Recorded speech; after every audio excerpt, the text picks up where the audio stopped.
Thank you so much and congratulations, তুমি অনেকটা পথ পাড়ি দিয়েছো আমার সঙ্গে।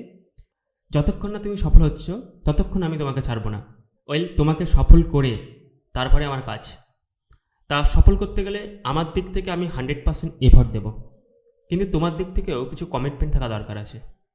তুমি কি প্রস্তুত সফল হতে?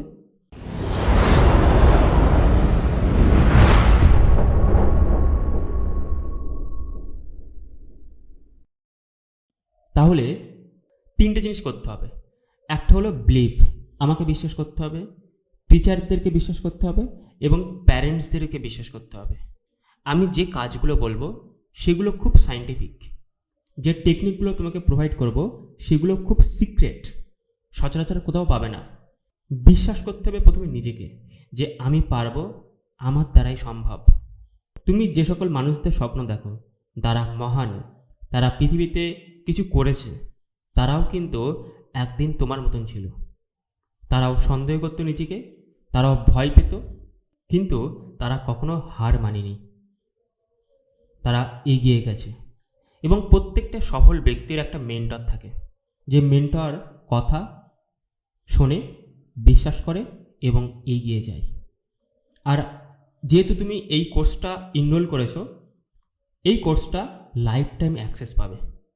এই কোর্সটা আমি বছরে 2বার করে আপগ্রেড করব এবং তাছাড়াও আমি যে লাইভ সেশনগুলো করব সপ্তাহে 2 দিন, সেই সেশনে তোমাকে উপস্থিত থাকতে হবে, কারণ সেখান থেকে তুমি জানতে পারবে অনেক কিছু। আর এই কোর্সটি হলো বেসিক কোর্স।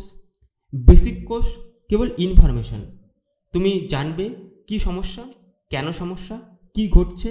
এর পরবর্তী সিলভার মেম্বার, ডায়মন্ড মেম্বার এবং কোয়ান্টাম মেম্বার, যেটা আমার সর্বোচ্চ মেম্বার, সেই মেম্বারগুলো হচ্ছে ট্রান্সফরমেশন। সেটা নিয়ে আমি পরবর্তী আলোচনা করব। কিন্তু এখন আমি চলে যাই যে decode your mind, unlock your genius. আমাদের ব্রেনকে আমরা কিভাবে ডিকোড করতে পারি? ডিকোড করার জন্য জানতে হবে নিজেকে, নিজেকে বিশ্বাস করতে হবে। আমি তোমাকে বলেছিলাম 3টে কাজ করতে হবে, আর 3 নম্বর কাজ হচ্ছে কনসিস্টেন্সি, অর্থাৎ প্রতিদিন কাজ করা। যারা সফল ব্যক্তি হয় তারা লাগাতার কাজ করে। ছোট্ট একটা গল্প। একদিন কি হয়েছে, একটা শিল্পকার সে পাথর কেটে মূর্তি তৈরি করে। তুমি হয়তো এমন শিল্পকার দেখেছো যারা পাথর কেটে মূর্তি তৈরি করে। এটা খুব কষ্টদায়ক কাজ, একটা পাথরকে কেটে তার মধ্যে প্রাণ বের করা, একটা মূর্তিকে খুঁজে পাওয়া। তো যখন একজন শিল্পকার একটা পাথর ভাঙে, তখন সে অনেকবার আঘাত মারে একটা পাথরকে, হয়তো 25 বার 30 বার আঘাত মারে, তারপরে পাথরটা ভাঙে।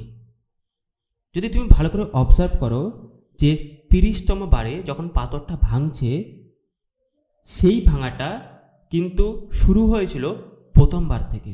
অর্থাৎ যে প্রথমবার পাথরে আঘাত মেরেছিল সেখান থেকেই পাথরটা উইকনেস হতে শুরু করেছিল। কিন্তু আমরা দেখেছি 30তম বারে গিয়ে পাথরটা ভেঙে যেতে। এখান থেকে একটা জিনিস আমরা শিখতে পারি, এটা হচ্ছে কনসিস্টেন্সি। হয়তো তুমি পড়াশোনা করছো, প্রথমবার তুমি চেষ্টা করছো, পাচ্ছ না, হেরে যাচ্ছ। আবার দ্বিতীয়বার চেষ্টা করলে আবার হেরে যাচ্ছ, তৃতীয়বার আবার হেরে যাচ্ছ। এরম করে করে একটা সময় গিয়ে তুমি জিতবে। থমাস আলবার্ট এডিসন, সে 1000 বার বাল্ব আবিষ্কার করতে ব্যর্থ হয়েছিল। বলা হয় যে 1001তম বারে গিয়ে সে বাল্ব আবিষ্কার করেছিল। সে যদি ব্যর্থ না হতো তাহলে কখনো বাল্ব আবিষ্কার করতে পারতো না। সে জানতো সে ব্যর্থ হবে, তবুও সে আবার বাল্ব আবিষ্কার করার চেষ্টা করেছে। এবং তার কাছে যখন জিজ্ঞাসা করা হয়েছিল, তুমি এতবার ফেল হয়েছো, এতবার ব্যর্থ হয়েছো, তোমার মধ্যে দুঃখ কষ্ট আসেনি? তুমি ফেলিওরসের কষ্ট পাওনি? সে বলছে না।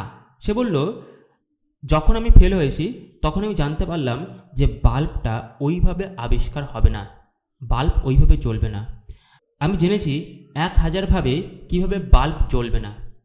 কত উন্নততর চিন্তাভাবনা! যদি তোমার এই চিন্তাভাবনার 1% চলে আসে, তাই তুমি অসাধারণ হয়ে উঠবে। সে বলছে, আমি 1000 বার জেনেছি কিভাবে বাল্ব জ্বলবে না। এটা একটা দৃষ্টিভঙ্গি। যদি একটা সাধারণ ব্যক্তি হতো, সে একবার, দুবার, তিনবার চেষ্টা করার পরে সে ফেল হয়ে যেত, সে হার মানত। সে বলতো এটা কখনোই সম্ভব নয়। একটা লাইট কখনো জ্বলতে পারে একটা ছোট্ট বাল্বের মধ্যে? ওয়েল, তুমি হলে কী করতে? ফেল হয়ে যেতে নিশ্চিত। কিন্তু তোমার দৃষ্টিভঙ্গি পরিবর্তন করতে হবে এবং তার বিজয়ের ঢঙ্কা সারা পৃথিবীতে চলছে। আজ আমরা যে লাইট দেখতে পাচ্ছি সেটা হলো আপগ্রেড, কিন্তু এই লাইটের শুরু হয়েছিল ফেল থেকে। প্রত্যেকটা জায়গায় ফেল আছে। যারা সফল ব্যক্তি তারা বারবার ফেল করে। এখন আমি তোমাকে বলছি না যে ফেল করো, ফেল করে শিখতে হবে। যারা ভুল করেছে তাদের কাছ থেকেও শেখা যায়। এবং যারা মেন্টর, তারা সিক্রেট জানে, সব থেকে বেটার হবে তাদের কাছ থেকে শেখা। নিজে যদি ফেল করে কিছু শিখতে যাই তাহলে এই যে বয়সটা অনেক কম পড়ে যায়। একটা বয়স অনেক কম, 60 বছর, এবং সেই 60 বছরে যদি নিজের ভুল থেকে বারবার শিখতে হয় তাহলে কখন তুমি লাইফটাকে এনজয় করতে পারবে, আনন্দ করতে পারবে? কখনোই সম্ভব নয়। তার জন্য কি দরকার? যারা ভুল করেছে সেখান থেকে শেখা, যারা মেন্টর, যারা ট্রেনার, তাদের কাছ থেকে শেখা।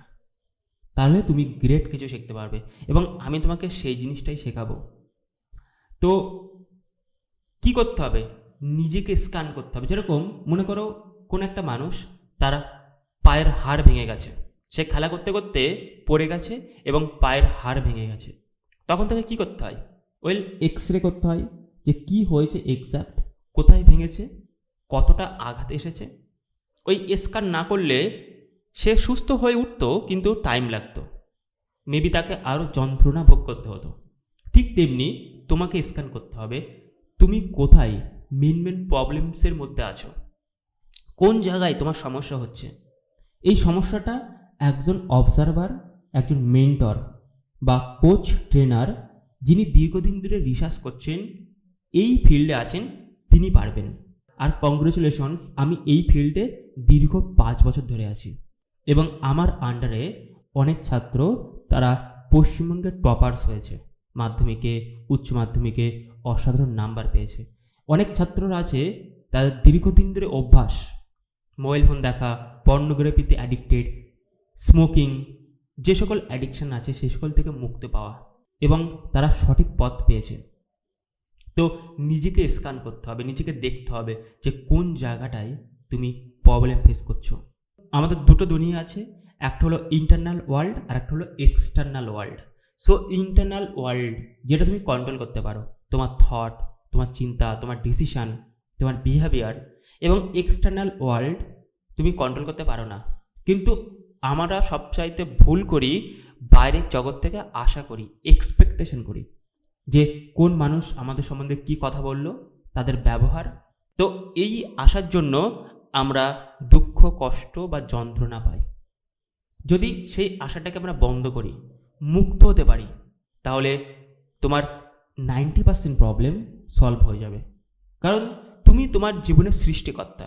যেমন আমরা অনেক সময় বলে থাকি যে এই পৃথিবীটাকে তৈরি করেছে গড, একটা ক্রিয়েটর আছে যে সব কিছু ক্রিয়েট করেছে। এই সূর্য, পৃথিবী, গ্রহ, নক্ষত্র, উপগ্রহ, এই পৃথিবীর মধ্যে সব কিছুই ক্রিয়েট করেছে, ইভেন তোমাকেও ক্রিয়েট করেছে। এবং এটাও বলে থাকি যে তুমি যেটা করছো তার গাইডেন্স অনুযায়ী করছো। কিন্তু এটা পার্শিয়াল ট্রুথ। তোমাকে এই পৃথিবীতে এনেছে, তোমার মধ্যে কিছু চিন্তা, বুদ্ধি দিয়েছে। যদি গড থেকে থাকে তাহলে একটা জিনিস বলতো, সেটা হচ্ছে তোমার এই বুদ্ধি দিয়ে তুমি কাজ করো। তোমাকে দুটো হাত পা দিয়েছে, কাজ করতে পারো ফিজিক্যালি, এবং তোমার বুদ্ধি দিয়ে তুমি বিচার করে সঠিক কাজ করো। এটাই হয়তো বলেছে, এবং এটাই হয়তো আলটিমেট। কারণ মানুষ তার বুদ্ধি দিয়েই এই পৃথিবীতে বেড়ে ওঠে। সুখ, সমৃদ্ধি, শান্তি, সম্পর্ক তার মস্তিষ্ক কতটা উন্নত তার উপর ডিপেন্ড করে। যদি তুমি মস্তিষ্ক উন্নত না করতে পারো তাহলে তুমি সুখে থাকতে পারবে না, তুমি সফল হতে পারবে না। যদি সব কিছু গড করতো তাহলে শুয়ে বসে মানুষ বলতো যে গড তো সব কিছু করছে, আমার কি করার দরকার আছে। না, যদি গড থেকে থাকে তাহলে গড এই পৃথিবীতে তোমাকে পাঠিয়েছে, তোমাকে পরীক্ষা নিচ্ছে তুমি কতটা শক্তিশালী, কতটা এই পৃথিবীর জন্য যোগ্য হয়ে উঠতে পারো। এই পৃথিবীতে এসে কতটা শান্তি, কতটা সমৃদ্ধ দিয়ে যেতে পারো এবং কতটা মানুষকে উপকার করে যেতে পারো। আর তুমি হলো এই পৃথিবীর মধ্যে ইউনিক একটা মানুষ। তার ইউনিক চিন্তাভাবনা এবং সৃজনশীলতার মাধ্যমে সে দুনিয়াটা পরিবর্তন করতে পারে। কিন্তু দুনিয়াটা পরিবর্তন করার আগে তোমাকে নিজেকে পরিবর্তন করতে হবে। আর নিজেকে পলিশ করার জন্য, পরিবর্তন করার জন্য এই কোর্সটা যথেষ্ট। তুমি যদি আমার সঙ্গে যুক্ত থাকতে পারো তাহলে আগামী বেশ কিছু মাস বা বেশ কিছু বছর পরে জানতে পারবে এই পৃথিবীর মধ্যে উন্নত সিক্রেট। কারণ আমি এই বিশ্বের টপ কিছু মেন্টর, তাদের কাছ থেকে ট্রেনিং নিয়েছি। আমার কিছু বই, যে বইগুলো আমি পরবর্তীতে তোমাকে দেখাবো, আমি বলবো যে অতি সাধারণ ছাত্র থেকে অসাধারণ ব্যক্তিতে রূপান্তরিত হয়ে উঠে যায়। দেখা হচ্ছে পরবর্তী ভিডিওতে। পরবর্তী ভিডিওতে আমি বলবো আমাদের ব্রেনের মধ্যে সবচাইতে পাওয়ারফুল মাইন্ড সম্বন্ধে। এই মাইন্ডটা আমাদেরকে কন্ট্রোল করে। তাই খুব গুরুত্বপূর্ণ ভিডিও। এই ভিডিওটা দেখবে, কিন্তু সেই ভিডিওটা দেখার আগে কমেন্টে লিখতে হবে এই সেশনটা কেমন লেগেছে। খুব ডিটেলসে লিখতে হবে। যে যত বেশি ডিটেলসে লিখতে পারবে তার লাইফটা তত বেটার হবে। তাই নিজের লাইফটা পরিবর্তন করতে গেলে কিন্তু ডিটেলসে কমেন্ট করতে হবে। দেখা হচ্ছে পরবর্তী ভিডিওতে। Thank you so much.